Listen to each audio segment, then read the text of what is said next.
नमस्कार। देश विदेश ਦੇ ਵਿੱਚ ਬੈਠੇ ਸਾਡੇ ਸਾਰੇ ਦਰਸ਼ਕ ਜਿਹੜੇ ਇਸ ਵੇਲੇ ਇਸ ਚੈਨਲ ਰਾਹੀਂ ਸਾਡੇ ਪ੍ਰੋਗਰਾਮ ਕਾਰਬਾਰ ਦੇ ਨਾਲ ਜੁੜੇ ਨੇ, ਅਸੀਂ ਸਭ ਦਾ ਬਹੁਤ-ਬਹੁਤ ਸਵਾਗਤ ਕਰਦੇ ਹਾਂ। ਪ੍ਰੋਗਰਾਮ ਦੇ ਵਿੱਚ ਜਿਵੇਂ ਕਿ ਤੁਹਾਨੂੰ ਪਤਾ ਹੈ ਨਾਮ ਹੈ ਕਾਰਬਾਰ ਤੇ ਅਸੀਂ ਗੱਲਬਾਤ ਵੀ ਕਰਦੇ ਹਾਂ ਘਰਾਂ ਪਰਿਵਾਰਾਂ ਦੀ। ਘਰ ਪਰਿਵਾਰ ਜਿਨ੍ਹਾਂ ਦਾ ਇੱਕ ਬਹੁਤ ਮਜ਼ਬੂਤ ਸਿਰਾ ਹੁੰਦਾ ਹੈ ਸਾਡੇ ਵੱਡੇ ਬਜ਼ੁਰਗ। ਸਾਡੇ ਵੱਡੇ ਬਜ਼ੁਰਗ ਕਹਿੰਦੇ ਨੇ ਜਿਹੜੇ ਬਜ਼ੁਰਗ ਨੇ ਨਾ ਉਹ ਕਿਸਮਤ ਵਾਲਿਆਂ ਦੇ ਸਿਰ ਤੇ ਹੀ ਉਹਨਾਂ ਦਾ ਹੱਥ ਹੁੰਦਾ ਹੈ। ਦੋਸਤੋ ਬਜ਼ੁਰਗ ਚਾਹੇ ਕਿੰਨੇ ਵੀ ਬਜ਼ੁਰਗ ਹੋ ਜਾਣ ਫਿਰ ਵੀ ਉਹ ਕੰਮਦੇ ਹੱਥਾਂ ਨਾਲ ਸਾਨੂੰ ਹਮੇਸ਼ਾ ਆਸ਼ੀਰਵਾਦ ਹੀ ਦਿੰਦੇ ਨੇ। ਪਰ ਅਸੀਂ ਕੀ ਉਹਨਾਂ ਦੇ ਪ੍ਰਤੀ ਇਹੀ ਧਾਰਨਾ ਰੱਖਦੇ ਹਾਂ ਜਿੰਨੇ ਪਿਆਰ ਨਾਲ ਸਾਡੇ ਵੱਡੇ ਸਾਡੇ ਬਜ਼ੁਰਗ ਸਾਨੂੰ ਪਾਲਦੇ ਨੇ, ਕੀ ਅਸੀਂ ਓਨੀ ਹੀ ਸ਼ਿੱਦਤ ਦੇ ਨਾਲ ਆਪਣੀ ਜ਼ਿੰਮੇਵਾਰੀ ਨਿਭਾਉਂਦੇ ਹਾਂ? ਸ਼ਾਇਦ ਨਹੀਂ। ਅੱਜ ਦੇ ਜ਼ਮਾਨੇ ਵਿੱਚ ਬਜ਼ੁਰਗਾਂ ਦੇ ਪ੍ਰਤੀ ਧਾਰਨਾ ਬਹੁਤ ਬਦਲ ਚੁੱਕੀ ਹੈ, ਇਹ ਸਾਰਿਆਂ ਨੂੰ ਪਤਾ ਹੈ। ਤੇ ਇਸੇ ਬਾਰੇ ਅੱਜ ਅਸੀਂ ਇਸ ਦੇ ਪ੍ਰੋਗਰਾਮ ਵਿੱਚ ਗੱਲਬਾਤ ਕਰਾਂਗੇ ਕਿ ਵੱਧਦੀ ਉਮਰ ਦੇ ਵਿੱਚ ਬਜ਼ੁਰਗਾਂ ਦੇ ਪ੍ਰਤੀ ਧਾਰਨਾ ਕਿਉਂ ਬਦਲੀ ਹੈ। ਇਸ ਬਾਰੇ ਅੱਜ ਸਾਡੇ ਨਾਲ ਸਾਡੇ ਸਟੂਡੀਓ ਵਿੱਚ ਐਕਸਪਰਟ ਨੇ ਡਾਕਟਰ ਨੀਲਮ ਜੁਲਕਾ, ਜਿਹੜੇ ਕਿ ਰਿਟਾਇਰਡ HOD ਨੇ ਹਿੰਦੀ ਡਿਪਾਰਟਮੈਂਟ ਤੋਂ। ਅਸੀਂ ਨੀਲਮ ਜੁਲਕਾ ਜੀ ਦਾ ਬਹੁਤ-ਬਹੁਤ ਸਵਾਗਤ ਕਰਦੇ ਹਾਂ ਸਟੂਡੀਓ ਵਿੱਚ। ਧੰਨਵਾਦ। ਨਮਸਕਾਰ ਜੀ। ਬਹੁਤ-ਬਹੁਤ ਸਵਾਗਤ ਡਾਕਟਰ ਸਾਹਿਬ ਤੁਹਾਡਾ। ਤੇ ਇੱਕ ਬੜਾ ਸੈਂਸਿਟਿਵ ਜਿਹਾ ਮੁੱਦਾ ਜਿਹੜਾ ਅਸੀਂ ਅੱਜ ਲਿਆ ਹੈ ਬਜ਼ੁਰਗਾਂ ਦਾ, ਇਸ ਬਾਰੇ ਅਸੀਂ ਗੱਲਬਾਤ ਕਰਾਂਗੇ ਡਾਕਟਰ ਨੀਲਮ ਜੀ ਦੇ ਨਾਲ। ਹਾਂਜੀ। ਤੇ ਡਾਕਟਰ ਨੀਲਮ ਜੀ ਸ਼ੁਰੂਆਤ ਕਰਦੇ ਹਾਂ ਕਿ ਬਜ਼ੁਰਗ ਜਿਹੜੇ ਹੈ ਉਹ ਸਾਡੀ ਫੈਮਿਲੀ ਦੇ ਵਿੱਚ ਹੋਣੇ ਕਿੰਨੇ ਕੁ ਜ਼ਰੂਰੀ ਨੇ? ਬਜ਼ੁਰਗ ਸਾਡੀ ਫੈਮਿਲੀ ਦਾ ਆਧਾਰ ਹੁੰਦੇ ਨੇ ਜੀ। ਵੈਸੇ ਤੇ ਕਹਿੰਦੇ ਆ ਕਿ ਫੈਮਿਲੀ ਵਿੱਚ ਉਹਨਾਂ ਨੂੰ ਰੱਬ ਵਰਗਾ ਦਰਜਾ ਹੀ ਮਿਲਿਆ ਹੁੰਦਾ ਹੈ। ਜੀ ਜੀ। ਕਿਉਂਕਿ ਉਹ ਸਾਡੇ ਜਨਮਦਾਤਾ ਹੀ ਨਹੀਂ ਹੁੰਦੇ ਬਲਕਿ ਸਾਡੇ ਜੀਵਨ ਦੇ ਨਿਰਮਾਤਾ ਵੀ ਹੁੰਦੇ ਹੈ। ਜੀ। ਸਾਡੇ ਜੀਵਨ ਨੂੰ ਇੱਕ ਦਿਸ਼ਾ ਵੀ ਉਹੀ ਹੀ ਦਿੰਦੇ ਹੈ। ਜੀ। ਔਰ ਇਸ ਦੇ ਇਲਾਵਾ ਅਗਰ ਅਸੀਂ ਦੇਖੀਏ ਤੇ ਉਹਨਾਂ ਦੇ ਕੋਲ ਬਹੁਤ ਅੱਛੇ ਅਨੁਭਵ ਹੁੰਦੇ ਆ ਜ਼ਿੰਦਗੀ ਦੇ। ਬਿਲਕੁਲ। ਬਹੁਤ ਅੱਛੇ ਸੰਸਕਾਰ ਹੁੰਦੇ ਆ ਜਿਹਦੇ ਨਾਲ ਉਹ ਸਾਰੇ ਪਰਿਵਾਰ ਨੂੰ ਇੱਕ ਨਵੀਂ ਸੋਚ, ਨਵੀਂ ਦਿਸ਼ਾ ਤੇ ਬਹੁਤ ਅੱਛੇ ਕਾਰਜ ਖੇਤਰ ਦੇ ਵਿੱਚ ਵੀ ਅਗਰਸਰ ਕਰਦੇ ਹੈਗੇ ਆ। ਜੀ। ਤੇ ਇਸ ਤੋਂ ਇਲਾਵਾ ਅਸੀਂ ਦੇਖਦੇ ਹਾਂ ਕਿ ਅਸੀਂ ਆਪਣੇ ਸਮਾਜਿਕ ਤੇ ਪਰਿਵਾਰਿਕ ਜਿਹੜੇ ਕੰਮ ਹੁੰਦੇ ਹੈ, ਜ਼ਿੰਮੇਵਾਰੀਆਂ ਹੁੰਦੀਆਂ, ਉਹ ਵੀ ਅਸੀਂ ਬਜ਼ੁਰਗਾਂ ਦੇ ਸਹਾਰੇ ਨਾਲ ਹੀ ਪੂਰੀਆਂ ਕਰਦੇ ਹਾਂ। ਜਿਵੇਂ ਅੱਜ ਕੱਲ੍ਹ ਦੀ ਜ਼ਿੰਦਗੀ ਬਹੁਤ ਹੀ ਤੇਜ਼ੀ ਨਾਲ ਅੱਗੇ ਵੱਧਦੀ ਹੈ, ਦੌੜ ਧੁੱਪ ਦਾ ਜ਼ਮਾਨਾ ਹੈਗਾ ਤੇ ਸਾਨੂੰ ਬਾਹਰ ਦੇ ਵੀ ਕਈ ਕੰਮ ਨਿਬੇੜਨੇ ਪੈਂਦੇ ਹੈ ਤੇ ਘਰ ਦੇ ਵੀ ਕਰਨੇ ਪੈਂਦੇ ਹੈ। ਤੇ ਬਜ਼ੁਰਗ ਜਦ ਘਰ ਵਿੱਚ ਹੁੰਦੇ ਹੈ ਤਾਂ ਉਹ ਸਾਡੇ ਘਰ ਦਾ ਤਾਲਾ ਵੀ ਬਣ ਜਾਂਦੇ ਹੈ, ਜਿੰਦਰਾ ਵੀ ਬਣ ਜਾਂਦੇ ਹੈ ਤੇ ਸਾਡੇ ਬੱਚਿਆਂ ਨੂੰ ਵੀ ਸਾਂਭਦੇ ਹੈ ਤੇ ਅਸੀਂ ਫਿਰ ਬਾਹਰ ਦੇ ਕੰਮ ਵੀ ਕਰ ਲੈਂਦੇ ਹਾਂ। ਇਸ ਦੇ ਨਾਲ ਸਭ ਤੋਂ ਵੱਡੀ ਜਿਹੜੀ ਗੱਲ ਮੈਨੂੰ ਲੱਗਦੀ ਹੈ ਉਹ ਇਹ ਹੈ ਕਿ ਬਜ਼ੁਰਗਾਂ ਦੇ ਨਾਲ ਰਹਿੰਦੇ ਹੋਏ ਸਾਡੇ ਬੱਚੇ ਬਹੁਤ ਅੱਛੇ ਸੰਸਕਾਰ ਪਾ ਲੈਂਦੇ ਹੈ ਤੇ ਇੱਕ ਅੱਛੇ ਨਾਗਰਿਕ ਬਣਾਉਣ ਲਈ ਉਹਨਾਂ ਦਾ ਬਹੁਤ ਵੱਡਾ ਯੋਗਦਾਨ ਹੁੰਦਾ ਹੈ ਬਜ਼ੁਰਗਾਂ ਦਾ, ਕਿ ਉਹ ਉਹਨਾਂ 'ਚ ਬਹੁਤ ਸੰਸਕਾਰ ਚੰਗੇ ਪਾਉਂਦੇ ਹੈ ਤੇ ਲਾਡ ਪਿਆਰ ਨਾਲ ਵੱਡੀ ਵੱਡੀ ਗੱਲਾਂ ਉਹਨਾਂ ਨੂੰ ਸਮਝਾ ਦਿੰਦੇ ਹੈ ਜਿਹੜੀ ਜ਼ਿੰਦਗੀ 'ਚ ਉਹਨਾਂ ਦੇ ਬਹੁਤ ਕੰਮ ਆਉਂਦੀਆਂ। ਤੇ ਇਸ ਕਰਕੇ ਬਜ਼ੁਰਗਾਂ ਦਾ ਹੋਣਾ ਤੇ ਬਹੁਤ ਹੀ ਲਾਭਵਾਨ ਹੈ ਸਾਡੇ ਲਈ। ਜੀ ਬਿਲਕੁਲ। ਡਾਕਟਰ ਨੀਲਮ ਨੇ ਬਹੁਤ ਅੱਛੀ ਤਰ੍ਹਾਂ ਦੱਸਿਆ ਕਿ ਬਜ਼ੁਰਗ ਸਾਡੇ ਘਰ ਦਾ ਤਾਲਾ ਜਿਹੜਾ ਉਹਨਾਂ ਨੇ ਕਿਹਾ, ਇਹ ਗੱਲ ਮੈਨੂੰ ਬਹੁਤ ਵਧੀਆ ਲੱਗੀ ਹੈ ਕਿ ਵਾਕਈ ਜਦੋਂ ਬਜ਼ੁਰਗ ਸਾਡੇ ਘਰ ਦੇ ਵਿੱਚ ਹੁੰਦੇ ਨੇ ਤੇ ਸਾਨੂੰ ਕੋਈ ਫਿਕਰ ਨਹੀਂ ਹੁੰਦੀ, ਅਸੀਂ ਬਾਹਰਲੇ ਸਾਰੇ ਕੰਮ ਜਿਹੜੇ ਨੇ ਨਿਸ਼ਚਿੰਤ ਹੋ ਕੇ ਕਰ ਲੈਂਦੇ ਹਾਂ। ਉਹ ਸਾਡੇ ਬੱਚਿਆਂ ਨੂੰ ਵੀ ਸੰਭਾਲ ਲੈਂਦੇ ਨੇ ਤੇ ਸਾਡੇ ਘਰ ਦਾ ਧਿਆਨ ਵੀ ਰੱਖਦੇ ਨੇ। ਇਹ ਗੱਲ ਤੁਸੀਂ ਬਹੁਤ ਵਧੀਆ ਕਹੀ। ਤੇ ਜਿਸ ਤਰ੍ਹਾਂ ਕਿ ਤੁਸੀਂ ਦੱਸਿਆ ਕਿ ਬੱਚਿਆਂ ਨੂੰ ਸੰਸਕਾਰ ਦੇਣ ਵਿੱਚ ਬਜ਼ੁਰਗਾਂ ਦਾ ਬਹੁਤ ਇੱਕ ਵੱਡਾ ਹੱਥ ਹੁੰਦਾ ਹੈ। ਉਹ ਆਪਣੇ ਤਜਰਬਿਆਂ ਦੇ ਨਾਲ ਆਪਣੇ ਜਿਹੜੇ ਸਾਡੇ ਬੱਚਿਆਂ ਨੂੰ ਅੱਛੇ ਸੰਸਕਾਰ ਦਿੰਦੇ ਨੇ। ਪਰ ਡਾਕਟਰ ਨੀਲਮ, ਕੀ ਤੁਹਾਨੂੰ ਲੱਗਦਾ ਹੈ ਕਿ ਜਿਹੜੇ ਬੱਚੇ ਜਿਨ੍ਹਾਂ ਨੂੰ ਸਾਡੇ ਬਜ਼ੁਰਗ ਇੰਨੇ ਅੱਛੇ ਸੰਸਕਾਰ ਦੇ ਰਹੇ ਨੇ ਕਿ ਉਹ ਉਹਨਾਂ ਤੋਂ ਉਨੇ ਹੀ ਕਲੋਜ਼ ਹੋ ਕੇ ਰਹਿ ਰਹੇ ਨੇ ਅੱਜ ਦੀ ਡੇਟ ਵਿੱਚ ਜਾਂ ਥੋੜ੍ਹੇ ਦੂਰ ਹੁੰਦੇ ਜਾ ਰਹੇ ਨੇ? ਹਾਂਜੀ ਪੂਨਮ ਜੀ, ਇਸ ਤਰ੍ਹਾਂ ਹੈ ਕਿ ਸਮੇਂ ਦੇ ਨਾਲ ਨਾਲ ਸਾਡੀ ਜ਼ਿੰਦਗੀ ਦੀ ਰਫ਼ਤਾਰ ਬਹੁਤ ਤੇਜ਼ੀ ਨਾਲ ਵੱਧ ਰਹੀ ਹੈ ਤੇ ਸੋਚ ਵਿੱਚ ਵੀ ਬੜਾ ਪਰਿਵਰਤਨ ਆ ਰਿਹਾ ਹੈਗਾ ਤੇ ਬੱਚਿਆਂ ਦੇ ਅੱਗੇ ਅੱਜ ਕੱਲ੍ਹ ਕਈ ਚੁਣੌਤੀਆਂ ਵੀ ਹੈ। ਉਹਨਾਂ ਨੇ ਆਪਣੇ ਜੀਵਨ ਨੂੰ ਇੱਕ ਨਵੀਂ ਦਿਸ਼ਾ ਦੇਣੀ ਹੈ। ਜਿੱਦਾਂ ਪਹਿਲੇ ਪੜ੍ਹਾਈ ਵਾਸਤੇ, ਫਿਰ ਉਹਨਾਂ ਨੇ ਦੇਖਣਾ ਹੈ ਕਿ ਵੀ ਅਸੀਂ ਕਮਾਉਣਾ ਕਿੱਦਾਂ ਹੈ, ਫਿਰ ਉਹਨਾਂ ਨੇ ਕਈ ਸੰਘਰਸ਼ ਕਰਨੇ, ਮਤਲਬ ਜ਼ਿੰਦਗੀ ਜਿਹੜੀ ਹੈ ਉਹ ਸੰਘਰਸ਼ਪੂਰਨ ਵੀ ਹੈ। ਤੇ ਬੱਚੇ ਜਦ ਆਪਣੇ ਕੰਮਾਂ ਵਿੱਚ ਇੰਨੇ ਜ਼ਿਆਦਾ ਰੁੱਝ ਜਾਂਦੇ ਹੈ ਤੇ ਉਹਨਾਂ ਕੋਲੋਂ ਟਾਈਮ ਨਹੀਂ ਹੁੰਦਾ ਕਿ ਉਹ ਆਪਣੇ ਬਜ਼ੁਰਗਾਂ ਨੂੰ ਟਾਈਮ ਦੇ ਸਕਣ। ਇੱਕ ਤਾਂ ਇਹ ਵੱਡਾ ਕਾਰਨ ਹੈ। ਦੂਸਰਾ ਇਹ ਹੈ ਕਿ ਬਈ ਪਹਿਲੇ ਅਸੀਂ ਕੰਬਾਈਨਡ ਫੈਮਿਲੀਜ਼ ਵਿੱਚ ਰਹਿੰਦੇ ਸੀਗੇ ਜੀ। ਤੇ ਕੰਬਾਈਨਡ ਫੈਮਿਲੀ 'ਚ ਰਹਿਣ ਕਰਕੇ ਅਸੀਂ ਬਜ਼ੁਰਗਾਂ ਦਾ ਬਹੁਤ ਅੱਛਾ ਧਿਆਨ ਰੱਖ ਸਕਦੇ ਸੀ। ਬਜ਼ੁਰਗਾਂ ਦੇ ਕੋਲ ਇੱਕ ਬਹੁਤ ਜਿਸ ਨੂੰ ਕਹਿੰਦੇ ਅਧਿਕਾਰ ਵੀ ਸੀਗੇ, ਫੈਸਲੇ ਲੈਣ ਦੇ ਅਧਿਕਾਰ ਸੀ। ਉਹ ਪੂਰੇ ਸਾਰੇ ਪਰਿਵਾਰ ਨੂੰ ਇੱਕ ਸੂਤਰ ਵਿੱਚ ਪਰੋ ਕੇ ਰੱਖਦੇ ਸੀਗੇ, ਸਾਰਿਆਂ ਦਾ ਖਿਆਲ ਕਰਦੇ ਸੀਗੇ। ਤੇ ਲੇਕਿਨ ਅੱਜ ਕੱਲ੍ਹ ਅਸੀਂ ਦੇਖ ਰਹੇ ਹਾਂ ਕਿ ਕੰਬਾਈਨਡ ਫੈਮਿਲੀ ਦੇ ਵਿੱਚ ਵੀ ਥੋੜ੍ਹੀਆਂ ਕਮੀਆਂ ਸੀ, ਜਿਹਦੇ ਨਾਲ ਘਰ ਦਾ ਮਾਹੌਲ ਘੁੱਟਣ ਵਾਲਾ ਹੋ ਜਾਂਦਾ ਸੀ ਤੇ ਸਾਰੇ ਬੱਚੇ ਅੱਛਾ ਨਹੀਂ ਸੀ ਮਹਿਸੂਸ ਕਰਦੇ। ਤੋ ਅੱਜ ਕੱਲ੍ਹ ਜਿਹੜੀ ਕੰਬਾਈਨਡ ਫੈਮਲੀਜ਼ ਹੈ ਉਹ ਹੌਲੇ ਹੌਲੇ ਖ਼ਤਮ ਹੋ ਰਹੀਆਂ ਜੀ। ਤੇ ਉਸ ਕਰਕੇ ਸਾਰੇ ਜਿਹੜੇ ਬੱਚੇ ਹੈ ਉਹ ਜਦ ਜਵਾਨ ਹੁੰਦੇ ਹੈ ਉਹ ਕਈ ਜਾਂ ਤੇ ਪੜ੍ਹਨ ਬਾਹਰ ਚਲੇ ਜਾਂਦੇ ਹੈ ਜੀ, ਤੇ ਜਦ ਬਾਹਰ ਜਾਂਦੇ ਹੈ ਤੇ ਉਹਨਾਂ ਨੂੰ ਉੱਥੇ ਹੀ ਨੌਕਰੀ ਮਿਲ ਜਾਂਦੀ ਹੈ ਤੇ ਨਾਲ ਹੀ ਉੱਥੇ ਆਪਣਾ ਵਿਆਹ ਕਰਾ ਲੈਂਦੇ ਹੈ, ਜਿਹਦੇ ਕਰਕੇ ਉਹ ਆਪਣੇ ਮਾਪਿਓ ਤੋਂ ਦੂਰ ਹੋ ਜਾਂਦੇ ਹੈ ਤੇ ਬਜ਼ੁਰਗ ਜਿਹੜੇ ਹੈ ਉਹਨਾਂ ਦੀ ਬਸ ਵੇਟ ਹੀ ਕਰਦੇ ਰਹਿ ਜਾਂਦੀ ਹੈ। ਬਹੁਤ ਕਦੀ ਮੁਸ਼ਕਿਲ ਨਾਲ ਕੋਈ ਇਹੋ ਜਿਹਾ ਸਮੇਂ ਆਉਂਦਾ ਹੈ ਜਿਹਦੇ ਕਰਕੇ ਉਹ ਆਪਣੇ ਬੱਚਿਆਂ ਨਾਲ ਮਿਲ ਪਾਉਂਦੇ ਹੈਗੇ ਹੈ। ਤੇ ਦੂਸਰਾ ਇੱਕ ਇਹ ਵੀ ਹੈ ਕਿ ਸਾਡੇ ਤੇ ਪੱਛਮੀ ਦੇਸ਼ਾਂ ਦੀ ਸੰਸਕ੍ਰਿਤੀ ਦਾ ਵੀ ਪ੍ਰਭਾਵ ਪੈ ਰਿਹਾ ਹੈ, ਜਿਹੜਾ ਭੌਤਿਕਤਾਵਾਦ ਵਾਲਾ ਵੀ ਪ੍ਰਭਾਵ ਸਾਡੇ ਤੇ ਪੈ ਰਿਹਾ ਹੈ, ਜਾਂ ਆਧੁਨਿਕਰਨ ਹੋ ਰਿਹਾ ਹੈ, ਉਦਯੋਗੀਕਰਨ ਹੋ ਰਿਹਾ ਹੈ। ਪਿੰਡਾਂ ਦੇ ਮੁੰਡੇ ਜਿਹੜੇ ਹੈ ਉਹ ਨਗਰਾਂ ਦੀ ਤਰਫ ਬਹੁਤ ਤੇਜ਼ੀ ਨਾਲ ਵੱਧ ਰਹੇ ਨੇ, ਅੱਗੇ ਆ ਰਹੇ ਹੈ, ਐਜੂਕੇਸ਼ਨ ਵੀ ਪਾ ਰਹੇ ਹੈ ਤੇ ਆਪਣੀ ਨੌਕਰੀਆਂ ਦੀ ਤਲਾਸ਼ ਵੀ ਕਰ ਰਹੇ ਹੈ। ਤੇ ਇਸ ਕਰਕੇ ਵੀ ਥੋੜਾ ਜਿਹਾ ਉਹਨਾਂ ਦੀ ਅਪਰੋਚ ਵਿੱਚ ਫਰਕ ਆਇਆ ਹੈ ਕਿ ਉਹ ਵਿਅਕਤੀ ਕੇਂਦਰਿਤ ਹੋ ਗਏ ਹੈ ਆਪਣੇ ਆਪ ਵਿੱਚ, ਤੇ ਉਹਨਾਂ ਦੀ ਜਿਹੜੀ ਸੋਚ ਹੈ ਉਹ ਥੋੜੀ ਜਿਹੀ ਬਦਲ ਗਈ ਹੈ। ਐ ਲੱਗਦਾ ਹੈ ਕਿ ਵੀ ਉਹਨਾਂ ਦਾ ਖੂਨ ਥੋੜਾ ਚਿੱਟਾ ਹੋ ਗਿਆ ਹੈ, ਸਫੇਦ ਹੋ ਗਿਆ ਹੈ। ਤੇ ਬਿਲਕੁਲ ਡਾਕਟਰ ਨੀਲਮ ਨੇ ਜਿਸ ਤਰ੍ਹਾਂ ਕਿਹਾ ਕਿ ਬੱਚਿਆਂ ਦੀਆਂ ਆਪਣੀਆਂ ਪ੍ਰੋਬਲਮਸ ਨੇ ਜਿਨ੍ਹਾਂ ਕਰਕੇ ਉਹ ਦੂਰ ਹੁੰਦੇ ਜਾ ਰਹੇ ਨੇ, ਪਰ ਡਾਕਟਰ ਨੀਲਮ ਜਿਸ ਤਰ੍ਹਾਂ ਤੁਸੀਂ ਕਿਹਾ ਕਿ ਕੰਬਾਈਨਡ ਜੁਆਇੰਟ ਫੈਮਿਲੀਜ਼ ਜਿੱਦਾਂ ਪਹਿਲੇ ਸੀਗੀਆਂ, ਸਾਰੇ ਬਹੁਤ ਲੋਕ ਰਲ ਮਿਲ ਕੇ ਅਸੀਂ ਇਕੱਠੇ ਸਭ ਰਹਿੰਦੇ ਸੀ, ਅਸੀਂ ਵੀ ਉਹ ਟਾਈਮ ਦੇਖਿਆ ਹੈ ਕਿ ਜੁਆਇੰਟ ਫੈਮਿਲੀਜ਼ ਵਾਲਾ, ਤੇ ਉਹਦੇ ਵਿੱਚ ਮੈਨੂੰ ਲੱਗਦਾ ਹੈ ਕਮੀਆਂ ਘੱਟ ਨੇ ਤੇ ਫਾਇਦੇ ਸਾਨੂੰ ਜ਼ਿਆਦਾ ਹੁੰਦੇ ਨੇ। ਤੇ ਅੱਜ ਕੱਲ੍ਹ ਇਕੱਲ ਪਰਿਵਾਰ ਜਿਹੜਾ ਹੋ ਗਿਆ ਹੈ ਉਹ ਵੀ ਇੱਕ ਬਹੁਤ ਵੱਡਾ ਰੀਜ਼ਨ ਹੈ, ਕਿਉਂਕਿ ਜਿਸ ਤਰ੍ਹਾਂ ਤੁਸੀਂ ਦੱਸਿਆ ਸਮੱਸਿਆਵਾਂ ਆਈਆਂ ਤੇ ਹਰ ਕੋਈ ਆਪਣੇ ਆਪਣੇ ਪਰਿਵਾਰ ਨੂੰ ਲੈ ਕੇ ਵੀ ਵੱਡੇ ਬਜ਼ੁਰਗਾਂ ਨੂੰ ਛੱਡ ਕੇ ਇਕੱਲੇ ਰਹਿਣ ਲੱਗ ਗਏ, ਤੇ ਇਹ ਤੇ ਇੱਕ ਬਹੁਤ ਵੱਡਾ ਕਾਰਨ ਹੈ ਕਿ ਜਿਹੜੀ ਸਾਡੇ ਬੱਚੇ ਨੇ ਉਹ ਦੂਰ ਹੋ ਗਏ ਨੇ। ਤੇ ਤੁਸੀਂ ਵੀ ਇੱਕ ਏਜ ਅੱਛੀ ਦੇਖੀ ਹੈ, ਮੇਰੇ ਤੋਂ ਵੀ ਪਹਿਲੇ ਵਾਲੀ ਥੋੜੀ ਜਿਹੀ ਏਜ ਦੇਖੀ ਹੈ, ਜਿਸ ਤਰ੍ਹਾਂ ਮੈਂ ਵੀ ਇਹ ਸਮਾਂ ਦੇਖਿਆ ਚੰਗੇ ਵਾਲਾ। ਤੇ ਤੁਹਾਨੂੰ ਕੀ ਲੱਗਦਾ ਹੈ ਕਿ ਬੱਚਿਆਂ ਨੂੰ ਕਿਉਂ ਇਸ ਤਰ੍ਹਾਂ ਲੱਗਦਾ ਹੈ ਕਿ ਸਾਨੂੰ ਬਜ਼ੁਰਗ ਚੰਗੇ ਨਹੀਂ ਲੱਗਦੇ? ਉਹਦਾ ਵੀ ਇੱਕ ਕਾਰਨ ਹੈ ਕਿਉਂਕਿ ਇੱਕ ਜਨਰੇਸ਼ਨ ਗੈਪ ਆ ਗਿਆ। ਹਰ ਨਵੀਂ ਜਨਰੇਸ਼ਨ ਤੇ ਪੁਰਾਣੀ ਜਨਰੇਸ਼ਨ, ਇੱਕ ਪੁਰਾਣੀ ਜਨਰੇਸ਼ਨ ਦੀ ਸੋਚ ਅਲੱਗ ਹੁੰਦੀ ਹੈ ਤੇ ਇੱਕ ਨਵੀਂ ਜਨਰੇਸ਼ਨ ਦੀ ਸੋਚ ਅਲੱਗ ਹੁੰਦੀ ਹੈ। ਔਰ ਸਮੇਂ ਇੰਨੀ ਤੇਜ਼ੀ ਨਾਲ ਵੱਧ ਰਿਹਾ ਹੈ, ਪਰਿਵਰਤਨ ਵੈਸ਼ਵੀਕਰਨ ਦੇ ਕਰਕੇ, ਗਲੋਬਲਾਈਜੇਸ਼ਨ ਦੇ ਕਰਕੇ, ਤੇ ਸਾਡੀ ਸੋਚ ਵਿੱਚ ਵੀ ਬਹੁਤ ਜ਼ਿਆਦਾ ਪਰਿਵਰਤਨ ਹੋ ਰਿਹਾ ਹੈ, ਬਹੁਤ ਤੇਜ਼ੀ ਨਾਲ ਪਰਿਵਰਤਨ ਹੋ ਰਿਹਾ ਹੈ।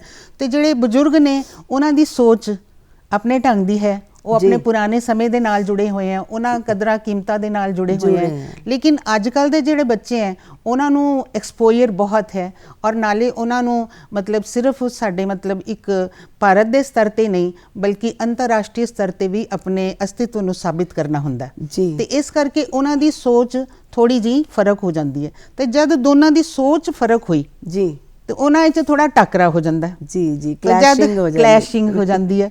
ਤੇ ਜਦ ਟਾਕਰਾ ਹੁੰਦਾ ਹੈ ਤੇ ਇੱਕ ਨਵੀਂ ਸ਼੍ਰੇਣੀ ਹੋ ਜਾਂਦੀ ਹੈ। ਉਹ ਸ਼੍ਰੇਣੀ ਕਿਹੜੀ ਹੈ? ਬਜ਼ੁਰਗਾਂ ਦੀ ਅਲੱਗ ਹੋ ਗਈ ਤੇ ਨਵੀਂ ਪੀੜ੍ਹੀ ਦੀ ਅਲੱਗ ਹੋ ਗਈ। ਬਿਲਕੁਲ, ਜਿੱਥੇ ਤੁਸੀਂ ਇਸ ਸੋਚ ਦੀ ਗੱਲ ਕੀਤੀ ਹੈ ਤਾਂ ਮੇਰੇ ਦਿਮਾਗ ਵਿੱਚ ਇੱਕ ਇਹ ਵੀ ਗੱਲ ਆ ਰਹੀ ਹੈ ਕਿ ਅਸੀਂ ਵੀ ਇਹ ਚੀਜ਼ ਵੇਖੀ, ਐਕਸਪੀਰੀਅੰਸ ਕੀਤੀ ਆਪਣੀ ਲਾਈਫ ਦੇ ਵਿੱਚ ਕਿ ਵੱਡਿਆਂ ਨੂੰ ਕਈ ਵਾਰੀ ਲੱਗਦਾ ਕਿ ਅਸੀਂ ਜੋ ਵੀ ਕਹਿ ਰਹੇ ਹਾਂ ਉਹੀ ਠੀਕ ਹੈ, ਬਈ ਤੁਸੀਂ ਸਾਡੇ ਹੀ ਹਿਸਾਬ ਨਾਲ।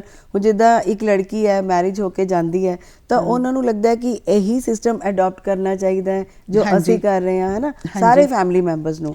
ਤੇ ਤੁਹਾਨੂੰ ਲੱਗਦਾ ਹੈ ਕਿ ਵੱਡੇ ਕਿੱਥੋਂ ਤੱਕ ਠੀਕ ਨੇ ਜਦੋਂ ਕਹਿੰਦੇ ਨੇ ਕਿ ਅਸੀਂ ਹੀ ਠੀਕ ਹਾਂ ਤੇ ਤੁਹਾਨੂੰ ਸਾਡੇ ਹਿਸਾਬ ਨਾਲ ਚੱਲਣਾ ਚਾਹੀਦਾ?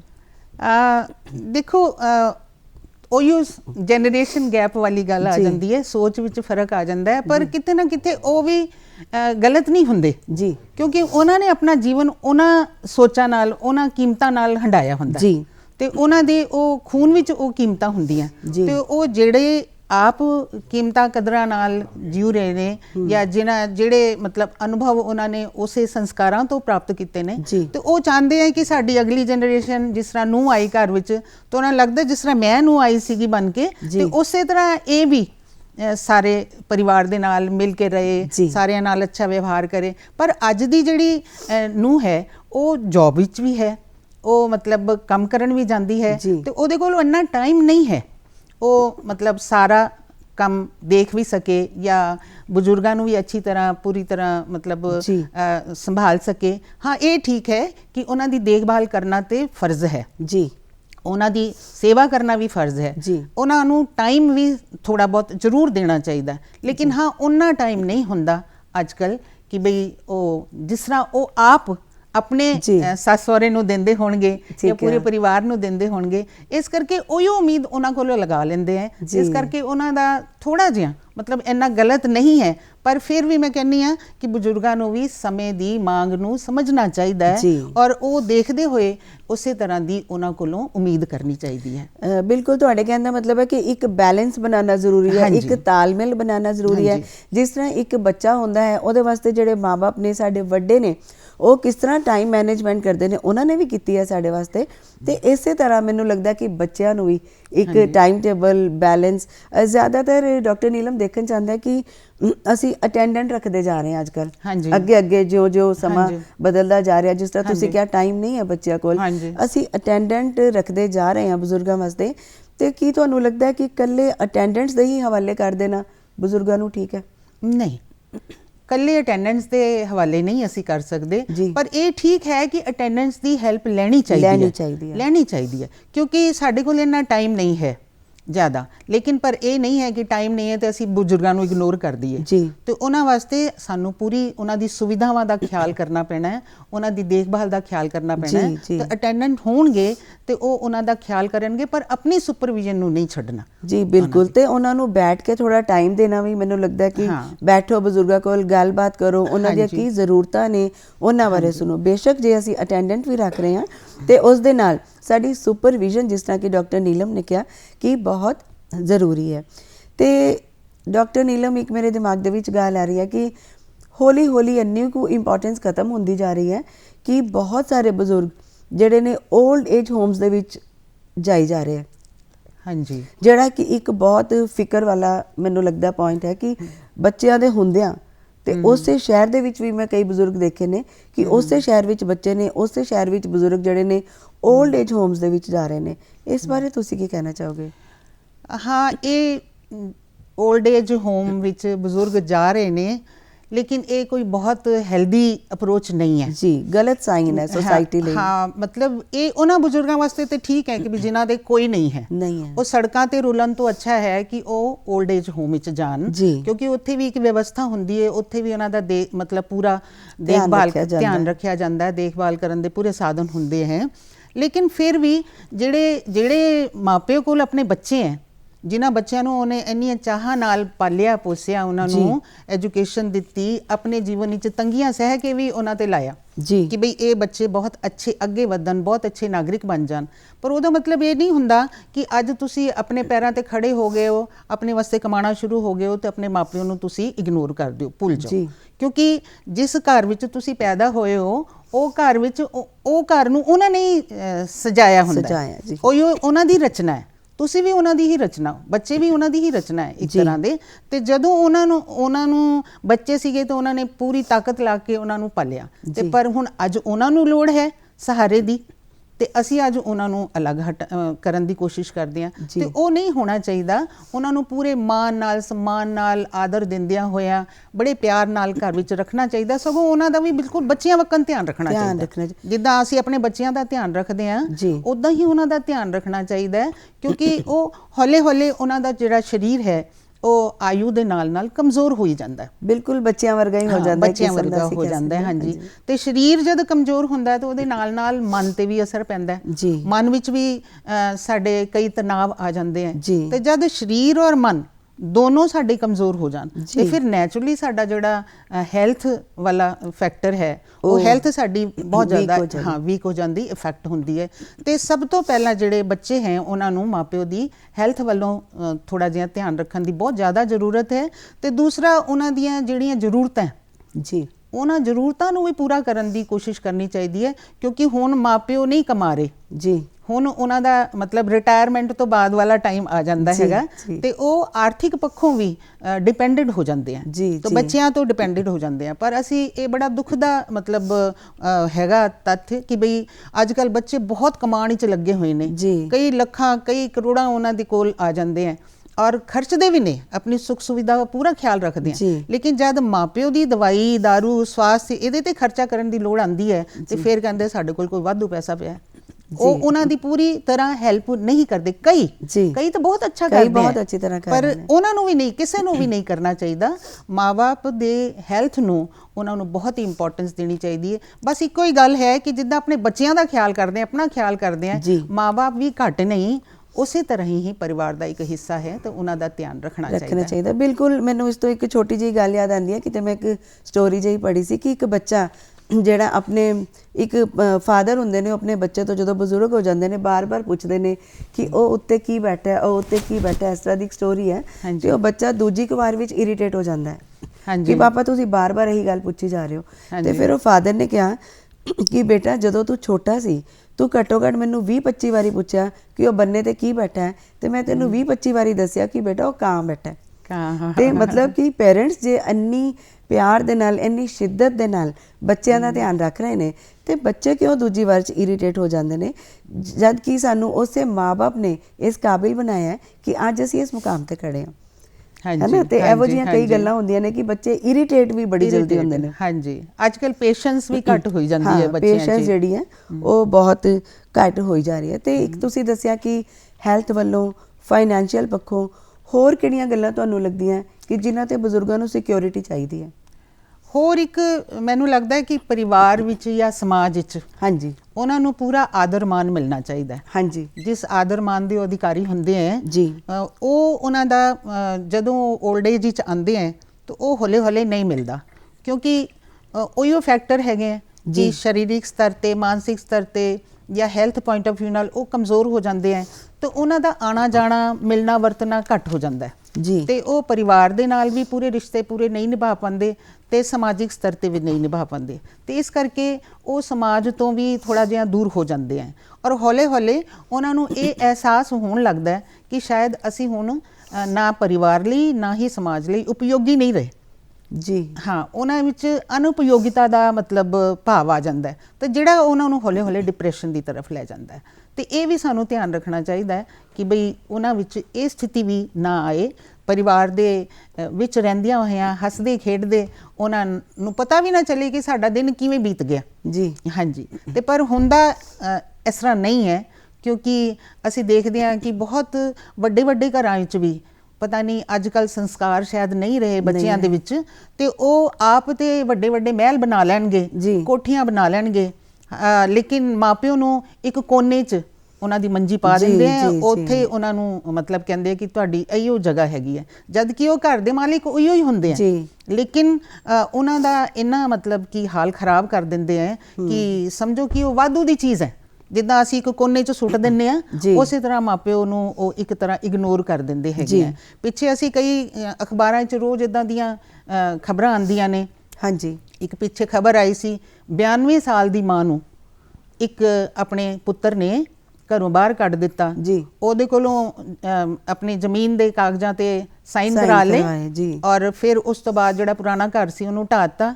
ਉਸ ਤੋਂ ਬਾਅਦ ਨਵਾਂ ਉਹਨੇ ਘਰ ਬਣਾਇਆ ਤੇ ਮਾਂ ਬਾਹਰ, ਔਰ ਮਾਂ ਜਿਹੜੀ ਹੈ ਔਰ ਬੇਟੀਆਂ ਕੋਲ ਰਹਿ ਰਹੀ ਹੈ। ਉਹਦੀਆਂ 3 ਬੇਟੀਆਂ, ਇੱਕ ਦੀ ਡੈਥ ਹੋ ਗਈ ਸੀ ਸ਼ਾਇਦ, ਤੇ 2 ਬੇਟੀਆਂ, ਕਦੀ ਉਹ ਛੋਟੀ ਕੋਲ ਰਹਿੰਦੀ ਹੈ ਤੇ ਕਦੀ ਉਹ ਵੱਡੀ ਕੋਲ ਰਹਿੰਦੀ ਹੈ। ਤੇ ਮਤਲਬ ਇਹ ਕਿਉਂ ਹੋ ਰਿਹਾ?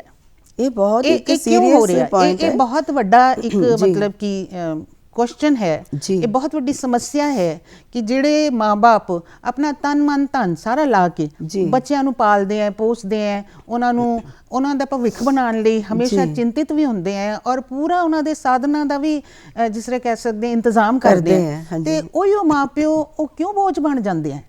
ਇਹ ਮਾਨਸਿਕਤਾ ਜਿਹੜੀ ਹੈ ਉਹ ਸਾਡੇ ਸਮਾਜ ਨੂੰ ਇਹ ਗਲਤ ਦਿਸ਼ਾ ਵੱਲ ਜਾ ਰਹੀ ਹੈ ਤੇ ਅਸੀਂ ਇਹ ਕਹੀਏ ਕਿ ਸਾਰੇ ਮਤਲਬ ਮਾਪਿਓ ਨੂੰ, ਬਜ਼ੁਰਗਾਂ ਨੂੰ ਅਸੀਂ ਓਲਡ ਏਜ ਹੋਮ ਵਿੱਚ ਪਾ ਦਈਏ ਤੇ ਇਹ ਵੀ ਸਾਨੂੰ ਲੱਗਦਾ ਸਾਡੇ ਚਰਿੱਤਰ ਦਾ ਹਨਨ ਹੈ। ਬਿਲਕੁਲ ਇਹ ਕੋਈ ਬਹੁਤ ਗਰਿਮਾ ਵਾਲੀ ਗੱਲ ਨਹੀਂ ਹੈ ਕਿ ਬਈ ਅਸੀਂ ਆਪਣੇ ਮਾਂ-ਬਾਪ ਨੂੰ ਓਲਡ ਏਜ ਵਿੱਚ ਉੱਥੇ ਪਾ ਦਈਏ ਤੇ ਇਹ ਕੋਸ਼ਿਸ਼ ਕਰਨੀ ਚਾਹੀਦੀ ਕਿ ਸਾਡੇ ਮਾਂ-ਬਾਪ ਸਾਡੇ ਘਰ ਦੇ ਅੰਦਰ ਹੀ ਰਹਿਣ ਔਰ ਸੁੱਖ ਨਾਲ ਆਪਣਾ ਜੀਵਨ ਬਿਤਾਣ। ਉਹਨਾਂ ਦੇ ਸੁੱਖ ਨੂੰ ਦੇਖਦੇ ਹੋਏ ਸਗੋਂ ਸਾਨੂੰ ਵੀ ਖੁਸ਼ੀ ਹੋਣੀ ਚਾਹੀਦੀ ਹੈ। ਜੀ ਬਿਲਕੁਲ, ਜਿਸ ਤਰ੍ਹਾਂ ਕਿ ਤੁਸੀਂ ਹੁਣੇ ਗੱਲ ਦੱਸੀ ਕਿ ਬੇਟੀਆਂ ਦੇ ਕੋਲ ਰਹਿ ਰਹੇ ਨੇ ਜਿਹੜੇ ਬਜ਼ੁਰਗ ਨੇ, ਤੇ ਇਹ ਬੇਟਿਆਂ ਵਿੱਚ ਵੀ ਹੁੰਦਾ ਹੈ ਕਿ ਉਹ ਮਾਂ-ਬਾਪ ਨੂੰ ਵੰਡ ਲੈਂਦੇ ਆ।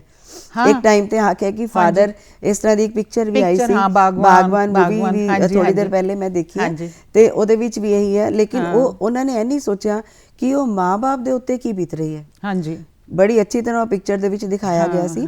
ਔਰ ਅਸੀਂ ਪਿਕਚਰ ਵੇਖ ਕੇ ਤੇ ਬੜੇ ਇਮੋਸ਼ਨਲ ਹੁੰਦੇ ਆ ਕਿ ਦੇਖੋ ਉਹਨਾਂ ਤੇ ਕੀ ਬੀਤ ਰਹੀ ਹੈ, ਪਰ ਕੀ ਅਸੀਂ ਆਪਣੇ ਬਜ਼ੁਰਗਾਂ ਨੂੰ ਵੇਖ ਕੇ ਇੰਨੇ ਇਮੋਸ਼ਨਲ ਹੁੰਦੇ ਆ? ਸ਼ਾਇਦ ਨਹੀਂ।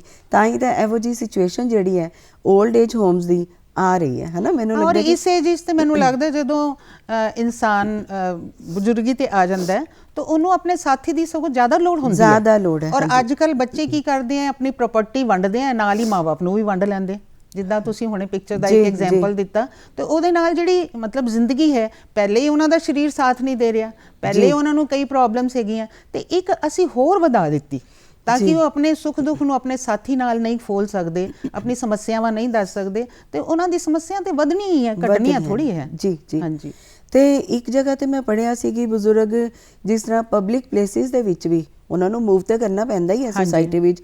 ਹਰ ਬਜ਼ੁਰਗ ਐਸਾ ਨਹੀਂ ਹੈ ਕਿ ਘਰ ਦੇ ਵਿੱਚ ਹੀ ਬੈਠਾ, ਮੂਵ ਵੀ ਕਰਦੇ ਨੇ ਬਜ਼ੁਰਗ। ਤੇ ਹਸਪੀਟਲਸ ਦੇ ਵਿੱਚ, ਬੱਸ ਸਟੈਂਡਸ ਤੇ, ਇਹੋ ਜਿਹੀਆਂ ਜਗ੍ਹਾ ਤੇ ਵੀ ਮੈਂ ਪੜ੍ਹਿਆ ਕਿ ਉੱਥੇ ਵੀ ਉਹਨਾਂ ਨੂੰ ਬੜੀਆਂ ਪਰੇਸ਼ਾਨੀਆਂ ਝੇਲਣੀਆਂ ਪੈਂਦੀਆਂ ਨੇ। ਹਾਂ, ਈਵਨ ਹਸਪੀਟਲਸ ਵਿੱਚ ਵੀ, ਜਾਂ ਆਪਾਂ ਰੇਲਵੇ ਸਟੇਸ਼ਨ ਵਿੱਚ ਦੇਖਦੇ ਹਾਂ ਬਜ਼ੁਰਗ ਲਾਈਨ ਵਿੱਚ ਖੜੇ ਹੁੰਦੇ ਆ, ਤੇ ਕਈ ਪਬਲਿਕ ਪਲੇਸਿਸ ਤੇ ਉਹਨਾਂ ਨੂੰ ਕਈ ਪਰੇਸ਼ਾਨੀਆਂ ਝੇਲਣੀਆਂ ਪੈਂਦੀਆਂ। ਤੇ ਉਹਦੇ ਲਈ ਬਲਕਿ ਇੱਕ ਸਪੈਸ਼ਲ ਉਹਨਾਂ ਦੇ ਵਾਸਤੇ ਅਰੇਂਜਮੈਂਟ ਹੋਣਾ ਚਾਹੀਦਾ ਕਿ ਬਜ਼ੁਰਗ ਆਏ ਨੇ ਤਾਂ ਉਹਨਾਂ ਨੂੰ ਪਹਿਲੇ ਅਟੈਂਡ ਕੀਤਾ ਜਾਵੇ। ਜੀ ਹਾਂਜੀ, ਜਿਸ ਤਰ੍ਹਾਂ ਲੇਡੀਜ਼ ਔਰ ਜੈਂਟਸ ਦੀ ਲਾਈਨ ਹੈ, ਤੇ ਬਜ਼ੁਰਗਾਂ ਦੀ ਜਿਹੜੀ ਲਾਈਨ ਵੀ ਇੱਕ ਅਲੱਗ, ਉਹਨਾਂ ਦਾ ਸਿਸਟਮ ਅਲੱਗ ਹੋਣਾ ਚਾਹੀਦਾ, ਕਿਉਂਕਿ ਉਹ ਕਿਸੇ ਵੀ ਉੱਚੀ ਨੀਵੀਂ ਜਗ੍ਹਾ ਤੇ ਚੜ੍ਹਨ ਉਤਰਨ ਤੋਂ ਵੀ ਮੁਸ਼ਕਿਲ ਹੈ ਉਹਨਾਂ ਨੂੰ, ਤੇ ਉਹਨਾਂ ਲਈ ਵੀ ਜਿਹੜੇ ਨੇ ਅਰੇਂਜਮੈਂਟ ਹੋਣੇ ਚਾਹੀਦੇ ਨੇ। ਤੇ ਡਾਕਟਰ ਨੀਲਮ, ਤੁਸੀਂ ਪ੍ਰਾਪਰਟੀ ਦੀ ਗੱਲ ਕੀਤੀ ਸੀ ਕਿ ਬੱਚੇ ਪ੍ਰਾਪਰਟੀਜ਼ ਆਪਣੇ ਨਾਮ ਕਰਵਾ ਕੇ ਫਿਰ ਪੇਰੈਂਟਸ ਨਾਲ ਇਸ ਤਰ੍ਹਾਂ ਕਰਦੇ ਨੇ, ਤੇ ਸ਼ਾਇਦ ਸਰਕਾਰ ਨੇ ਇੱਕ ਪਿੱਛੇ ਕਾਨੂੰਨ ਵੀ ਕੱਢਿਆ ਕੋਈ ਕਿ ਜਿਹੜੇ ਵੀ ਇਸ ਤਰ੍ਹਾਂ ਪੇਰੈਂਟਸ ਨੂੰ ਬਾਹਰ ਕੱਢ ਦਿੰਦੇ ਨੇ, ਉਹ ਕੋਰਟ ਦੇ ਵਿੱਚ ਹੱਕਦਾਰ ਨੇ, ਉਹ ਬੱਚਿਆਂ ਨੂੰ ਬਾਹਰ ਕੱਢ ਕੇ ਉਸ ਘਰ ਦੇ ਵਿੱਚ ਰਹਿ ਸਕਦੇ ਨੇ। ਹਾਂ, ਉਹਨਾਂ ਦਾ ਵੀ ਮੈਂ ਸੁਣਿਆ ਸੀ ਕਿ ਉਹਨਾਂ ਨੇ ਕੋਰਟ ਦੇ ਵਿੱਚ ਮੁਕੱਦਮਾ ਕੀਤਾ, ਉਹਨਾਂ ਨੇ ਪੁਲਿਸ ਨੂੰ ਦੱਸਿਆ ਸੀਗਾ, ਕਾਰਵਾਈ ਅਜੇ ਚੱਲ ਰਹੀ ਹੈ। ਪਰ ਸੋਚਣ ਦੀ ਗੱਲ ਇਹ ਹੈ ਕਿ 92 ਸਾਲ ਦੀ ਮਾਂ ਨੂੰ ਬਾਹਰ ਕੱਢਣਾ, ਵੀ ਜਿਹੜੇ ਉਹ ਵਿਚਾਰੀ ਕਿੰਨੇ ਸਰੀਰਿਕ ਤੌਰ ਤੇ ਲਾਚਾਰ ਹੋਣਗੇ, ਵੀ ਇੰਨੀ ਬਜ਼ੁਰਗ ਮਾਂ ਨੂੰ ਤੁਸੀਂ ਬਾਹਰ ਕੱਢ ਦਿੱਤਾ, ਤੇ ਕੀ ਤੁਹਾਡੀ ਇਨਸਾਨੀਅਤ ਖਤਮ ਹੋ ਗਈ ਹੈ? ਹੈ ਨਾ, ਇਹ ਫਿਰ ਸੋਚਣ ਵਾਲੀ ਗੱਲ ਹੈ। ਔਰ ਕਈ ਤੇ ਅਸੀਂ ਇਸ ਤਰ੍ਹਾਂ ਦੀਆਂ ਨਿਊਜ਼ ਵੀ ਪੜ੍ਹੀਆਂ ਨੇ ਡਾਕਟਰ ਨੀਲਮ ਕਿ ਜਿਹਦੇ ਵਿੱਚ ਮਾਰ ਪਿਟਾਈ ਵੀ ਕੀਤੀ ਗਈ ਹੈ ਬਜ਼ੁਰਗਾਂ ਨਾਲ। ਹਾਂਜੀ, ਕਈ ਵੀਡੀਓਜ਼ ਇਸ ਤਰ੍ਹਾਂ ਦੇ ਵਾਇਰਲ ਹੁੰਦੇ ਨੇ। ਹੁਣ ਇਹ ਨਹੀਂ ਪਤਾ ਵੀ ਕਿੱਥੇ ਕਿਸ ਹੱਦ ਤੱਕ ਉਹ ਸੱਚ ਨੇ, ਤੇ ਲੇਕਿਨ ਮੈਂ ਵੀ ਦੇਖੀਆਂ ਨੇ ਵੀਡੀਓਜ਼ ਕਿ ਉਹ ਬਜ਼ੁਰਗਾਂ ਦੇ ਉੱਤੇ ਜਿਹੜੀਆਂ ਡਾਟਰ ਇਨ ਲਾਅ ਨੂੰਹਾਂ ਨੇ ਜਿਹੜੀਆਂ, ਉਹ ਹੱਥ ਵੀ ਚੁੱਕਦੀਆਂ ਨਜ਼ਰ ਆ ਰਹੀਆਂ ਨੇ। ਤੇ ਹਾਂਜੀ, ਇਹ ਵੀ ਫੈਕਟ ਅਸੀਂ ਮਤਲਬ ਕਿ ਇਹ ਵੀ ਦੇਖਦੇ ਹਾਂ ਕਿ ਵੀ ਕਈ ਘਰਾਂ ਵਿੱਚ ਨੂੰਹਾਂ ਪੁੱਤਰ ਦੋਨੋਂ ਉਹ ਹੱਥ ਚੱਕਦੇ ਹੈ, ਆਪਣੇ ਮਾਪਿਓ ਦੀ ਪਿਟਾਈ ਕਰਦੇ ਆ, ਔਰ ਨਾਲੇ ਜਿਨ੍ਹਾਂ ਨੂੰ ਜੋ ਮਾਣ ਮਿਲਣਾ ਚਾਹੀਦਾ ਵੀ ਉਹਨਾਂ ਨੂੰ ਮਾਤਾ ਜੀ ਕਹਿਣ, ਪਿਤਾ ਜੀ ਕਹਿਣ, ਬਾਪੂ ਜੀ ਕਹਿਣ, ਤੇ ਉਹਨਾਂ ਨੂੰ ਬੁੜਾ ਬੁੜੀ ਕਹਿਣਾ ਸ਼ੁਰੂ ਕਰ ਦਿੰਦੇ ਆ। ਤੇ ਇਹ ਅਪਮਾਨ ਉਹਨਾਂ ਦੇ ਦਿਲ ਵਿੱਚ ਕਿੱਥੇ ਤੀਰਾਂ ਵਕਨ ਚੁਭਦਾ ਹੋਣਾ ਕਿ ਵੀ ਜਿਨ੍ਹਾਂ ਨੂੰ ਅਸੀਂ ਇੰਨਾ ਵੱਡਾ ਪਾਲ ਪੋਸ ਕੇ ਕੀਤਾ ਹੈ, ਉਹ ਅੱਜ ਸਾਡਾ ਇੰਨਾ ਨਾਦਰ ਕਰ ਰਹੇ ਆ। ਤੇ ਇਹਦੇ ਵੱਲ ਵੀ ਮਤਲਬ ਧਿਆਨ ਦੇਣ ਦੀ ਬਹੁਤ ਜ਼ਿਆਦਾ ਜ਼ਰੂਰਤ ਹੈ।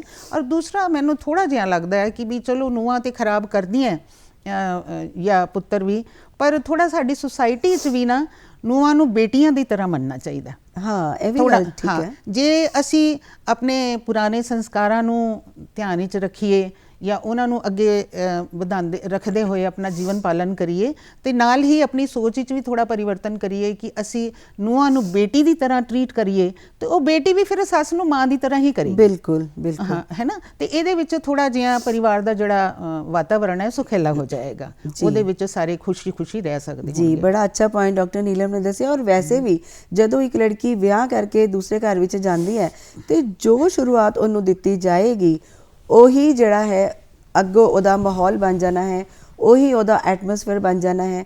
ਤੇ ਜੇ ਤੁਸੀਂ ਪੋਜ਼ਿਟਿਵ ਐਟਮੋਸਫੇਅਰ ਕੁੜੀ ਨੂੰ ਦਿਓਗੇ ਤੇ ਉਹ ਆਟੋਮੈਟਿਕਲੀ ਤੁਹਾਨੂੰ ਪੋਜ਼ਿਟਿਵ ਮਿਲੇਗਾ। ਮੈਨੂੰ ਇਹ ਲੱਗ ਰਿਹਾ ਕਿ ਜਿੱਦਾਂ ਅਸੀਂ ਵੀ ਹੌਲੀ ਹੌਲੀ ਵੱਡੀ ਏਜ ਵੱਲ ਜਾ ਰਹੇ ਹਾਂ, ਤੇ ਤੁਸੀਂ ਆਪਣੇ ਆਪ ਨੂੰ ਇੰਨਾ ਬਿਜ਼ੀ ਕੀਤਾ ਹੋਇਆ, NGO ਦੇ ਵੀ ਤੁਸੀਂ ਮੈਂਬਰ ਹੋ। ਹਾਂਜੀ, NGO ਦੇ ਵੀ ਮੈਂਬਰ ਨੇ ਡਾਕਟਰ ਨੀਲਮ, ਤੇ ਇਹਨਾਂ ਨੇ ਆਪਣੇ ਆਪ ਨੂੰ ਬੜਾ ਬਿਜ਼ੀ ਕੀਤਾ ਹੋਇਆ। ਤੇ ਮੈਨੂੰ ਨਹੀਂ ਲੱਗਦਾ ਕਿ ਡਾਕਟਰ ਨੀਲਮ ਨੂੰ ਕੋਈ ਪ੍ਰੋਬਲਮ ਆਏਗੀ ਵੱਡੀ ਏਜ ਵਿੱਚ ਜਾ ਕੇ। ਤੁਸੀਂ ਇਸ ਬਾਰੇ ਕੀ ਕਹਿਣਾ ਚਾਹੁੰਦੇ ਹੋ ਕਿ ਵਾਕਈ ਇਹ ਇੱਕ ਅੱਛਾ ਪੁਆਇੰਟ ਹੈ ਨਾ ਕਿ ਨਹੀਂ ਨਹੀਂ, ਇਹ ਬਹੁਤ ਅੱਛਾ ਪੁਆਇੰਟ ਹੈ, ਤੁਸੀਂ ਬਹੁਤ ਅੱਛਾ ਪੁਆਇੰਟ ਚੁੱਕਿਆ ਹੈਗਾ। ਦੇਖੋ ਵਕਤ ਦੇ ਨਾਲ ਨਾਲ, ਏਜ ਦੇ ਨਾਲ ਨਾਲ ਸਾਡੇ ਸਰੀਰ ਵਿੱਚ ਪਰਿਵਰਤਨ ਤੇ ਜ਼ਰੂਰ ਆਣਾ ਹੈ ਨਾ, ਉਹ ਤੇ ਇੱਕ ਰੱਬੀ ਮਤਲਬ ਪ੍ਰੋਸੈਸ ਹੈ, ਇੱਕ ਪ੍ਰਕਿਰਿਆ ਹੈ ਕਿ ਆਣਾ ਹੀ ਆਣਾ ਹੈ। ਲੇਕਿਨ ਅਗਰ ਅਸੀਂ ਆਪਣੇ ਸਰੀਰ ਨੂੰ ਸਵਸਥ ਰੱਖਣ ਵਾਸਤੇ ਥੋੜਾ ਯੋਗਾ ਦਾ ਸਹਾਰਾ ਲੈ ਲਵਾਂਗੇ ਹੈ ਨਾ, ਔਰ ਥੋੜਾ ਅਸੀਂ ਚਲਦੇ ਫਿਰਦੇ ਰਹਾਂਗੇ, ਥੋੜੇ ਹੱਥਾਂ ਨੂੰ ਵੀ ਹਿਲਾਣਗੇ, ਹੱਡ ਹਿਲਾਈਏ ਕਹਿੰਦੇ ਆ ਜਿੱਦਾਂ ਹੈ ਨਾ, ਔਰ ਇਸ ਤਰ੍ਹਾਂ ਹੀ ਅਸੀਂ ਆਪਣੇ ਮਤਲਬ ਕਿਸੇ ਸੈਮੀਨਾਰ ਵਿੱਚ ਜਿਹੜਾ ਵੀ ਜਿਸ ਖੇਤਰ ਵਿੱਚ ਹੈਗਾ ਜੁੜਿਆ ਹੋਇਆ ਉਹ ਆਪਣੇ ਉਸ ਖੇਤਰ ਵਿੱਚ ਅੱਗੇ ਵਧੇ ਤੇ ਉਹਦਾ ਜਿਹੜਾ ਉਹਦੀ ਸੋਚ ਕਦੀ ਨੈਗੇਟਿਵ ਨਹੀਂ ਹੋਏਗੀ, ਉਹ ਸਕਾਰਾਤਮਕ ਸੋਚ ਹੀ ਉਹਦੀ ਹੋਏਗੀ ਤੇ ਉਹ ਆਪ ਵੀ ਅੱਛੇ ਕੰਮ ਕਰੇਗਾ ਤੇ ਸਮਾਜ ਲਈ ਵੀ ਅੱਛੇ ਕੰਮ ਕਰਨ ਦੀ ਕੋਸ਼ਿਸ਼ ਕਰੇਗਾ। ਤੇ ਉਹਦੀ ਜਿਹੜੀ ਸੋਚ ਜਦ ਸਕਾਰਾਤਮਕ ਹੋਏਗੀ ਤੇ ਘਰ ਵਿੱਚ ਵਾਧੂ ਦੇ ਝਗੜਿਆਂ ਵਾਸਤੇ ਤੇ ਉਹਦੇ ਕੋਲ ਟਾਈਮ ਹੀ ਨਹੀਂ ਹੋਣਾ, ਨਾ ਹੀ ਉਹਦੇ ਦਿਮਾਗ ਵਿੱਚ ਆਏਗਾ, ਕੀੜਾ ਹੀ ਨਹੀਂ ਪੈਦਾ ਹੋਣਾ ਵੀ ਲੜਾਈ ਝਗੜਿਆਂ ਵਾਲਾ ਨਾ, ਤੇ ਉਹ ਆਪ ਵੀ ਖੁਸ਼ ਰਹੇਗਾ ਤੇ ਆਪਣੇ ਪਰਿਵਾਰ ਨੂੰ ਵੀ ਆਪਣੇ ਖੁਸ਼ੀ ਨਾਲ ਹੀ ਸਮੇਟੇਗਾ। ਤੇ ਇਹ ਹੋਣਾ ਬਹੁਤ ਜ਼ਰੂਰੀ ਹੈ ਕਿ ਆਪਣਾ ਵੀ ਖਿਆਲ ਕਰੇ ਤੇ ਆਪਣੇ ਆਪ ਨੂੰ ਬਿਜ਼ੀ ਵੀ ਰੱਖੇ, ਬਿਜ਼ੀ ਰੱਖਣਾ ਬਹੁਤ ਜ਼ਿਆਦਾ ਜ਼ਰੂਰੀ ਹੈ, ਬਹੁਤ ਜ਼ਿਆਦਾ ਜ਼ਰੂਰੀ ਹੈ। ਤੇ ਡਾਕਟਰ ਨੀਲਮ ਦਾ ਇੱਕ ਮੈਸੇਜ ਵੀ ਹੈ ਮੇਰੇ ਖਿਆਲ 'ਚ ਬਜ਼ੁਰਗਾਂ ਵਾਸਤੇ ਤੇ ਬੱਚਿਆਂ ਨੂੰ ਫਟਾਫਟ ਵਿੱਚ ਤੁਸੀਂ ਕੀ ਮੈਸੇਜ ਦੇਣਾ ਚਾਹੋਗੇ? ਹਾਂ, ਬੱਚਿਆਂ ਨੂੰ ਵੀ ਇਹੀ ਹੋ ਕਿ ਵੀ ਬਜ਼ੁਰਗ ਜਿਹੜੇ ਨੇ ਉਹ ਸਾਡੇ ਜ਼ਿੰਦਗੀ ਦਾ ਬਹੁਤ ਕੀਮਤੀ ਖਜ਼ਾਨਾ ਹੈ ਔਰ ਉਹਨਾਂ ਦਾ ਆਦਰ ਕਰਨਾ ਚਾਹੀਦਾ ਹੈ, ਉਹਨਾਂ ਦੀ ਸੇਵਾ ਕਰਨੀ ਚਾਹੀਦੀ ਹੈ ਔਰ ਖੁਸ਼ੀ ਉਹਨਾਂ ਦੇ ਨਾਲ ਘਰ ਵਿੱਚ ਰਹਿਣਾ ਚਾਹੀਦਾ ਹੈ, ਕਿਉਂਕਿ ਉਹਨਾਂ ਦੇ ਕੋਲੋਂ ਅਸੀਂ ਜ਼ਿੰਦਗੀ ਦੇ ਬਹੁਤ ਗੂੜੇ ਤੱਥ ਵੀ ਸਮਝ ਲੈਂਦੇ ਹਾਂ ਬੜੇ ਆਸਾਨੀ ਨਾਲ, ਕਿਉਂਕਿ ਉਹਨਾਂ ਕੋਲ ਬਹੁਤ ਅਨੁਭਵ ਹੈ, ਉਹਨਾਂ ਕੋਲ ਬਹੁਤ ਸੰਸਕਾਰ ਹੈ। ਤੇ ਇਸ ਕਰਕੇ ਬਜ਼ੁਰਗਾਂ ਤੋਂ ਤੁਸੀਂ ਲਾਡ ਪਿਆਰ ਵਿੱਚ ਵੀ ਗੱਲਾਂ ਵਿੱਚ ਹੀ ਬਹੁਤ ਕੁਝ ਅਸੀਂ ਸਿੱਖ ਜਾਂਦੇ ਹਾਂ, ਤੇ ਇਸ ਕਰਕੇ ਬਜ਼ੁਰਗਾਂ ਦਾ ਖਾਸ ਖਿਆਲ ਰੱਖਣਾ ਚਾਹੀਦਾ ਹੈ। ਤੇ ਇੱਕ ਮੈਂ ਹੋਰ ਵੀ ਕਹਿਣਾ ਚਾਹੂੰਗੀ ਕਿ ਵੀ ਕਦੇ ਵੀ ਇਹ ਨਾ ਸੋਚੋ ਕਿ ਅਸੀਂ ਜ਼ਿੰਦਗੀ ਵਿੱਚ ਸਿਰਫ ਭੌਤਿਕ ਸੁੱਖਾਂ ਨੂੰ ਪ੍ਰਾਪਤ ਕਰਨ ਲਈ ਅਸੀਂ ਮਤਲਬ ਦਿਨ ਰਾਤ ਲਾ ਦਈਏ ਤੇ ਆਪਣੇ ਮਾਪਿਓ ਲਈ ਅਸੀਂ 5 ਮਿੰਟ ਵੀ ਨਾ ਕੱਢੀਏ ਤੇ ਉਹਨਾਂ ਨਾਲ ਜ਼ਰੂਰ ਤੁਸੀਂ ਪਿਆਰ ਨਾਲ ਗੱਲ ਕਰੋ, ਉਹਨਾਂ ਨੂੰ ਸਨੇਹ ਦਿਓ, ਆਪਣਾ ਵੀ ਸਨੇਹ ਦਿਓ, ਉਹਨਾਂ ਦੀ ਹੈਲਥ ਦਾ ਵੀ ਖਿਆਲ ਕਰੋ, ਇਹ ਬਹੁਤ ਜ਼ਰੂਰੀ ਹੈ ਕਿਉਂਕਿ ਬਜ਼ੁਰਗਾਂ ਦੀ ਹੈਲਥ ਕਈ ਵਾਰੀ ਬਹੁਤ ਡਾਊਨ ਹੋ ਜਾਂਦੀ ਹੈ, ਸਾਨੂੰ ਪਤਾ ਹੀ ਨਹੀਂ ਚੱਲਦਾ ਤੇ ਉਹਨਾਂ ਨੂੰ ਮੌਕੇ ਸਿਰ ਤੇ ਹੀ ਫਟਾਫਟ ਤੁਸੀਂ ਡਾਕਟਰੀ ਸਲਾਹ ਲੈਂਦੇ ਹੋ, ਉਹਨਾਂ ਦਾ ਇਲਾਜ ਕਰਾਓ ਔਰ ਉਹਨਾਂ ਦੀ ਜਿਹੜੀਆਂ ਵੀ ਸਮੱਸਿਆਵਾਂ ਹੈ, ਆਰਥਿਕ ਪੱਖੋਂ ਜਿਹੜੀ ਸਮੱਸਿਆਵਾਂ ਹੈ ਉਹਨਾਂ ਦਾ ਵੀ ਧਿਆਨ ਰੱਖੋ। ਜੀ ਬਿਲਕੁਲ, ਡਾਕਟਰ ਨੀਲਮ ਬਹੁਤ ਅੱਛੀ ਤਰ੍ਹਾਂ ਸਾਨੂੰ ਦੱਸਿਆ ਕਿ ਬਜ਼ੁਰਗ ਜੇ ਪੜ੍ਹੇ ਨਹੀਂ ਹੁੰਦੇ ਤਾਂ ਗੂੜੇ ਜ਼ਰੂਰ ਹੁੰਦੇ ਨੇ ਤੇ ਉਹਨਾਂ ਦੇ ਜ਼ਰੂਰ ਸਾਨੂੰ ਐਕਸਪੀਰੀਅੰਸ ਤੋਂ ਸਿੱਖਣਾ ਚਾਹੀਦਾ ਤੇ ਆਪਣੇ ਬਜ਼ੁਰਗਾਂ ਨਾਲ ਪਿਆਰ ਨਾਲ ਰਹੋ। ਤੇ ਇਸ ਦੇ ਨਾਲ ਹੀ ਅਸੀਂ ਇਜਾਜ਼ਤ ਚਾਹੁੰਦੇ ਹਾਂ। ਧੰਨਵਾਦ।